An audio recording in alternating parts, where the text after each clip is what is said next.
Dadajan appears at my elbow. He's smaller than my father, compact and neat, with a white beard and sharp eyes behind silver-rimmed glasses. "The car will be here soon," he says gently. His English carries a crisp British accent, probably from years of study at Oxford or Cambridge. "We should collect your luggage." I nod, not trusting my voice. The airport is chaos. I've never flown before, and certainly never internationally, and definitely not while wearing an abaya that keeps catching under my feet and a headscarf that absolutely refuses to stay in place. I've watched 3 YouTube tutorials and practiced in the mirror for an hour, but the silky fabric has its own ideas about where it wants to be, and those ideas don't align with securely on my head. I catch my reflection in a shop window as we rush past, and I barely recognize myself. The black fabric washes me out, makes my eyes look huge and lost. I look like a child playing dress up, except this is my life now, apparently. The scarf slips again, sliding backward. I grab for it, overcorrect, and nearly trip over the abaya's hem. Dadajan, wheeling his small carry-on with practiced ease, doesn't comment. He's been kind about my incompetence so far, pretending not to notice when I caught the abaya in the car door or when I had to re-wrap the scarf 4 times in the terminal bathroom. "Gate 47, he says, checking the departures board. "We have time." We join the security line. I'm pressed between a family with crying twins and a businessman who keeps checking his phone with increasing agitation. The scarf slips again. I shove it back, probably making it worse. How do women do this? How do they make it look easy, elegant even? I've seen my mother's friends wear hijab beautifully, the fabric draped just so, not a hair out of place. I look like I'm being slowly consumed by an angry silk octopus. I try to adjust it discreetly. The businessman gives me a side eye. The scarf, sensing weakness, begins a slow migration toward my shoulders. "For the love of," I mutter, grabbing it with both hands. "It takes practice," Dadajan says quietly, not looking at me. "My late wife used to say the hijab has a mind of its own for the first few weeks. After that, you come to an understanding." What kind of understanding? You realize it isn't just cloth, rather a reminder. You accept its discipline, and it accepts your sincerity. In time, it becomes less about how you look and more about how you carry yourself before Allah. Despite everything, the exhaustion, the fear, the profound strangeness of the past 3 days, I almost laugh. We board the plane. I've got the window seat, which Dejan insisted on even though I told him it didn't matter. Everything about flying terrifies me equally, regardless of seating position. I stow my bag, sit down, fumble with the seatbelt. The scarf has given up all pretense of cooperation and is now staging a full rebellion, one end dangling free, the other twisted around my neck like it's trying to strangle me. Dadajan settles into his seat, pulls out a book, and waits patiently while I wrestle with the fabric. The plane fills up around us. A flight attendant demonstrates safety procedures with the kind of smile that suggests she's done this 10,000 times and will do it 10,000 more. I watch her point out the emergency exits, the oxygen masks, the flotation devices, and think, this is my life now.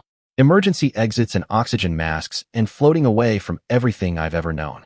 My parents are already gone. They left this morning, escorted by 2 serious men in dark cars to a location I'm not allowed to know. My mother hugged me for a long time at the door. My father kissed my forehead and told me to be brave. Then they were gone, and I was alone with my suitcase and my new grandfather-in-law, preparing to fly across the world to live with strangers. The plane begins to taxi. I grip the armrests. Beside me, Dadajan turns a page in his book, something in Arabic, the script flowing across the page in elegant curves. He seems utterly unconcerned about the fact that we're in a metal tube about to hurtle through the sky at impossible speeds. The engines whine. We pick up speed. My fingers dig into the armrests hard enough to hurt. Then we're lifting, the ground falling away, everything I know getting smaller and smaller until it disappears entirely into clouds. I close my eyes and try not to cry. I fail at not crying, not sobbing, nothing dramatic, just quiet tears that keep sliding down my face no matter how many times I wipe them away. I turn toward the window so Dan won't see, but of course he notices anyway, because he spent 70-some years being observant and my sniffling isn't exactly subtle. A handkerchief appears in my peripheral vision. Pressed white cotton, monogrammed. "Thank you." I mumble, taking it. He doesn't say anything, just returns to his book while I blow my nose as quietly as possible. I'm angry. That's the thing I didn't expect. Sad, yes. Scared, obviously. Confused, definitely. But also angry, at my parents for leaving, at whatever they did that made the FBI come after them, at Zaid for agreeing to marry me, and then leaving for Singapore like I was just another item checked off his efficiency list, at my mother's advice to keep my mouth shut and make him fall in love with me. At this abaya folded in my suitcase that I'm supposed to wear like it's normal, at myself for crying, at the whole impossible situation, at the fact that 3 hours ago I was a graduate student with a research project and a future I'd planned, and now I'm someone's wife flying to a country I've never been to, carrying a mysterious box and instructions to adjust to my new life. Will I? My mother had asked, like it was a given. Like adjustment was just something that happened if you were patient enough, quiet enough, obedient enough. I wipe my eyes with Dadajan's handkerchief and stare out at the clouds. I don't know if I can adjust to this. I don't even know if I want to. I stare out the window at nothing. Clouds and more clouds, and somewhere below, an ocean I can't see. What kind of life is this? What kind of future? Married to a stranger, living with his family, traveling with his grandfather who I met 3 days ago, flying toward a country I've never been to while my parents disappear into government protection and my entire existence gets reorganized by forces completely outside my control. And I went along with it. Let them arrange everything, make all the decisions, pack me up and ship me off like cargo. The anger burns hotter. You're thinking very loudly, Dadajan observes, still not looking up from his book. Sorry, don't apologize for thinking. Apologize only for not thinking. He turns another page. Though I suspect you're feeling rather than thinking at the moment. Both are necessary, but it's important to know what you're doing. I don't answer. After a moment, he closes his book, marking his place with a finger. You're wondering how you arrived here, he says. In this seat, on this plane, married to my grandson who you spoke to for perhaps 2 minutes before he left for Singapore. That's one way to put it. You're angry with your parents for making this choice. They didn't make a choice. They got backed into a corner. Nevertheless, you're angry. I am. I'm furious with them. And I hate that I'm furious with them, because they're scared and they're trying to protect me, and they're probably in some horrible safe house right now, drinking instant coffee and staring at blank walls, worrying about me. But I'm still angry. You're frightened, Dadajan continues. Of what's ahead. Of the unknown. Of living with strangers. Are you going to list all my feelings? Or is there a point coming? His eyes crinkle at the corners. My apologies. I taught philosophy for 40 years. The Socratic method becomes habitual. Great. I'm married to Plato's grandson. He actually laughs at that, a short bark of amusement. Zaid would be horrified by that characterization. He's an engineer. Very practical. Very literal. I remember Zaid's uncomfortable suit, his inability to make eye contact, the way he'd apologized for the circumstances. Very literal seems about right. He's a good boy, Dadajan says, gentle now. Kind. Responsible. Perhaps a bit too serious, but that's the engineering. He'll take good care of you when he returns. I don't need taking care of. No, I don't suppose you do. He's quiet for a moment. My wife, Zaid's grandmother, she passed 5 years ago. Cancer. Very swift, in the end. One of the last things she said to me was about you, though we hadn't met you yet, didn't know your name or your face. I turned to look at him. What do you mean? She said Zaid would marry a firecracker. That was the word she used, firecracker. Someone who wouldn't let him be too serious, too rigid. Someone who would shake him up. He smiles. I think she would have liked you. I don't know what to say to that. I go back to staring out the window. More clouds.